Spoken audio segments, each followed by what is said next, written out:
you really need a government of people to make those laws real. And in law school, I always talk to my students about the law and the law in the books, the law in practice. Like the law as we meet it is mediated through human beings. And that's something I think one of the things we were just talking about, I think he learned from his first term, that the people administering the law, the people executing the law in the executive branch have an incredible effect on what the words mean. So Congress doesn't do much, but they can pass a beautiful statute that we might say, this is wonderful, it does everything, but its actual effect will depend on the people who work for the federal government and enforce or administer that law.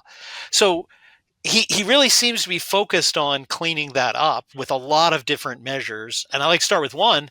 He's trying to basically get rid of people. He's offered buyouts to people to leave their job. Over 20,000 have apparently accepted them.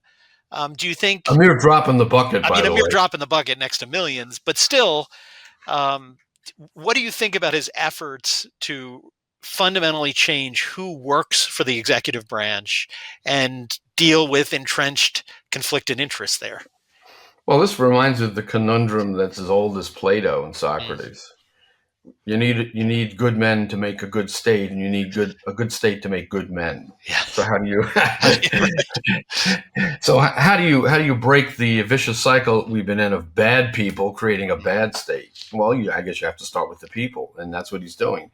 He's looking for a way to get rid of these bureaucrats who think they're running the country and who are, frankly speaking, evil people. Maybe not subjectively guilty of evil. Maybe they think they're doing good.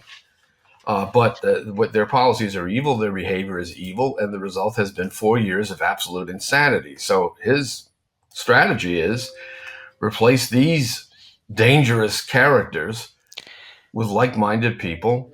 And within the constraints of the American system, we're going to get, we're not going to get Catholic saints in making, but we're going to get reasonable people, as Trump has said, and this is an amazing rhetorical triumph.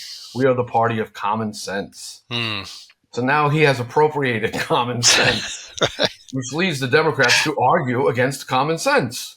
Which they're good at doing. Yeah.